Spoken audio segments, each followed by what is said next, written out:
আসলে আমার জীবনে এমন একটা ঘটনা ঘটে গেছে। সেটা হচ্ছে আমার বিয়ে হয়ে গেছিল। তো ডিভোর্স হয়ে গেছে।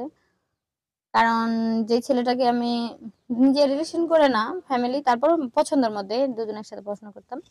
তো বিয়ে করেছিলাম যে ছেলেটা, ওই ছেলেও আগে বিয়ে করেছিল আমি জানতাম না। তারপরে অনেক নেশা-টেশা করতো। মানে নানানভাবে অত্যাচার করতো দেখে আমি তাকে ডিভোর্স দিয়ে দিয়েছিলাম। তো এমন আমি একটা ছেলেকে চাচ্ছি যে ছেলেটা ভালো হবে, পরিবার ভালো হবে, ফ্যামিলি ভালো হবে। বা বাজে নিশাজগৎ থেকে দূরে থাকবে। এরকম কোন একটা ছেলের জন্য আমি আরকি এখানে আসা। আচ্ছা, তো এখন আপনি করতেছেন কি বর্তমানে? বর্তমানে আমি একটা ছোটখাটো একটা প্রাইমারি স্কুলে পড়াশোনা করাইতেছি বাচ্চাদের। আচ্ছা। এটা নিয়ে আছি আরকি। আ আপনার ফ্যামিলিতে কে থাকেন?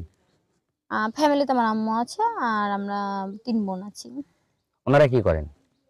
আমার আম্মু বাসাতেই থাকে। ৩ বোন, ২ বোনের মধ্যে ২ বোনেই হচ্ছে মাস্টারি করে। আমিও একটা জব নিছি। মানে ৩ বোনই আপনারা সাবালিকা হইছেন, তাই তো? হ্যাঁ, তো এখন আপনার বাবা কি করেন বাবা? বাবা নেই। বাবা নেই? না, আচ্ছা। আপনার পড়ালেখা শেষ করছেন তো, তাই না? তো জি। আপনি কিরকম ছেলে চাচ্ছিলেন? বিবাহিত না অবিবাহিত? আ বিবাহিত হোক বা অবিবাহিত হোক সেটা হচ্ছে বড় কথা না। বা যদি কারো বাচ্চা থাকে বা বউ মরে গেছে বা বউ চলে গেছে এরকম হলেও আমার সমস্যা নাই বা যত বয়সী হোক তাতেও আমার কোনো সমস্যা নাই। সে যেন ভালো হয়। তার ফ্যামিলি যেন ভালো হয়। সে যেন আমাকে ভালোভাবে কেয়ার করতে পারে। এতটুকুই আর কিছু না। আচ্ছা, তো এখন আপনাকে একটা ভাই হয়তো প্রবাসী ভাই একটা নক দিল। হুম। আপনাকে বিয়ে করে নিয়ে সে প্রবাসে চলে যাবে। তখন আপনি কি করবেন? আপনার ফ্যামিলি গুলা নিয়ে কি করবেন? আসলে যদি সে ভালো হয় বা তার ফ্যামিলি ভালো হয় তো হ্যাঁ, আমি তার সাথে প্রবাসে যাবো। যদি ফ্যামিলিটা ভালো হয়। আচ্ছা। তো ওখানে গেলে আপনি আপনার ফ্যামিলি গুলান কি করবে? আসলে আমার ফ্যামিলিতে আমার বোনেরাও পড়াশোনা করাইতেছে। তাদের টিউশন আছে এবং কলেজে, স্কুলে যে মাস্টারি করে সেখানকার টাকা আছে। আর আমি যদি একটা রিজাইন দিই বা রিটার্ন করে নিই সেটার মধ্যেও আমি টাকা পাবো। তো এটা দিয়ে আমার ফ্যামিলি হবে। আর যদি সে এরকম ভালো ছেলে হয় যে না, তার মা মানে আমার মা, তাহলে আমি তাকে দিলে সমস্যা না। যদি হয় তাহলে অবশ্যই সে আমার ফ্যামিলিকে দেখবে। তো এরকম ভালো একটা ছেলে চাই, ভদ্র ছেলে। আসলে আমার টাকা পয়সার দরকার না। সে আমার ছোট্ট সুন্দর একটা সংসারের দরকার। ভালো একটা মনের মানুষের দরকার। আর সেই মনের মানুষটা যদি মনে করেন যে হয়ে গেল, আপনাকে বিয়ে শাদী করলো, হুম, আপনি চলে গেলেন, তাই না? হুম। এখন আপনি যদিও আপনাকে বিয়ে করে নিয়ে যাবে, তখন আপনি ওই ফ্যামিলিতে গিয়ে যদি আপনি অ্যাকসেপ্ট হলেন, তখন কি করবেন আপনি? মানে তাদের সাথে একটা যে মত বিনিময়টা আরকি, আপনার বাবা-মার কথা বলল, আপনার বাবা-মা এরকম, সেক্ষেত্রে আপনি কি করবেন? আ আসলে প্রত্যেকটা মেয়ের সংসার বিয়ের পরে তার স্বামীর বাড়িটাই সংসার নিজের। বাড়িটাও নিজের হয়ে যায়। ঠিক আছে? তো এরকম মানে আর কি করতে হবে যে ওই ফ্যামিলিটাকে আমার নিজের ফ্যামিলির মতো দেখতে হবে। তো আমি চাবো যাতে আমি আমার নিজের মায়ের সাথে যেমন কথা বলেছি, বাবার সাথে, তার ফ্যামিলির সাথেও আমি এভাবে চলাফেরা করব।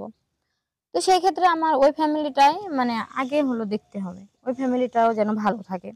এরকমটা আগে দেখতে হবে।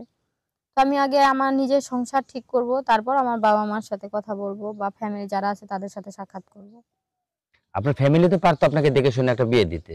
তো আপনি এই প্রতিবেদনে আসলেন, আসলে আমার ছেলে ফ্যামিলি পারতো বিয়ে দিতে। কিন্তু আসলে আমরা ৩ টা বোনেই চাকরি করি। তো ৩ টা বোনের চাকরির ভিতরে দেখা যাচ্ছে এত টাকা হয় না যাতে আমাদের ৩ টা বোন পড়াশোনা করব বা কলেজের খরচ দিয়ে সংসার চালাবো। আর এখনকার মাস্টারি চাকরিতে তো জানেন অল্প টাকা বেতন সেইজন্য।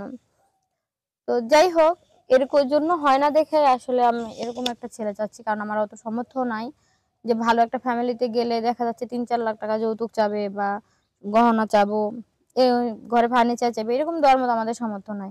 যদি এরকম ছাড়া কোনো ছেলে বিয়ে করতে চায় তাহলে অবশ্যই আমার সাথে যেন দেখা করে। আপনার সাথে দেখা করবে, যোগাযোগটা করবে এবং সেই হ্যাঁ, যোগাযোগটা করবে কিভাবে? যোগাযোগ করার জন্য শেয়ার অপশন এ গেলে WhatsApp নাম্বার আছে, ইমো নাম্বার আছে। ইমো নাম্বারে WhatsApp নাম্বারে ফোন দিলে কথা বলতে পারবে। তো দর্শক, আমরা অনুষ্ঠানের শেষ প্রান্তে। তো এখন আরেকটা কথা, আ আ মানে আপুকে ওটা বলতে ভুলে গেছিলাম আমি যে, আপু আপনি বিবাহিত ছেলে চাচ্ছিলেন না অবিবাহিত ছেলে চাচ্ছিলেন? আসলে বিবাহিত হলেও আমার সমস্যা নাই, অবিবাহিত হলেও সমস্যা নাই, তার বাচ্চা থাকলেও সমস্যা নাই। বাচ্চা থাকলে সমস্যা হবে না? না, না। কারণ আচ্ছা, আচ্ছা। অনেক ছেলে আছে যে বিয়ে করার পরে তার ওয়াইফ মারা গেছে বা ওয়াইফ চলে গেছে, তার ২ টা বাচ্চা আছে, ১ টা বাচ্চা আছে। তাতে আমার সমস্যা নাই। যদি তার ফ্যামিলি ভালো হয়, যদি আমার হাসব্যান্ড ভালো হয়, আমাকে ভালো কেয়ার করে, তো তার বাচ্চাকে আমি কেয়ার করতে পারব না কেন? অবশ্যই পারবো। তবে একটু আড্ডা দেওয়ার কথা মনে পড়ে গেল, যদি ছেলে সহ যদি আপনাকে বিয়ে করে, তাই না? এখন হয়তো 2 দিন 4 দিন 5 দিন 7 দিন একটা মেয়ে মানুষকে ব্যবহার করার পর যদি ছেলেটা চলে যায়, তখন মানে এরকম হচ্ছে তো, মানে জায়গায় জায়গায় হচ্ছে, তো সেই ক্ষেত্রে তখন আপনি কি করবেন? আপনি তো চাইছেন মনের মতো করে। আসলে এটা হচ্ছে, হ্যাঁ ঠিক আছে যে আমাকে বিয়ে করার 2-4 দিন পরে যদি চলে যায়, তো আমি চাচ্ছি এরকম ছেলে যেন আমার সাথে যোগাযোগ না করে। আসলে এই জগতের ভিতরে কিছু বাংলাদেশে বা যেখানেই হোক এমন মানুষ কিছুটা আছে, কিছু মেয়ে আছে এরকম, কিছু ছেলেরাও আছে এরকম। বিয়ে করার পরে একটা মেয়েকে ছেড়ে চলে যায়, ওই মেয়ে ভালো লাগে না আরেকজনকে লাগে এরকম। বা একটা ছেলে আছে একটা মেয়েকে বিয়ে করে, বিয়ে করার পরে দেখা যাচ্ছে তাকে ভালো লাগতেছে না, সে আরেকজন নতুন পাইছে তার কাছে চলে জি, যায়। জি, এটার জন্য জি। কিন্তু সংসার আসলে এভাবে সংসার হয় না। ভালো মন্দ খারাপ নিয়ে কিন্তু সংসার হয়। যে ধৈর্য ধরে থাকতে পারবে, যে মাথার ভিতর জ্ঞান খাটিয়ে চলতে পারবে, সেই সংসার করতে পারবে। তো আমি এরকম ছেলে চাচ্ছি। আমি সময় কাটানোর জন্য না, আমি সংসার করার জন্য একটা ছেলে চাচ্ছি। তো আপু সংসার করার জন্য একটা ছেলে চাইছে। তো হুম, যদি আপনি এই ভিডিওটি ভালো লেগে থাকে, অবশ্যই ভিডিওটি শেয়ার করবেন।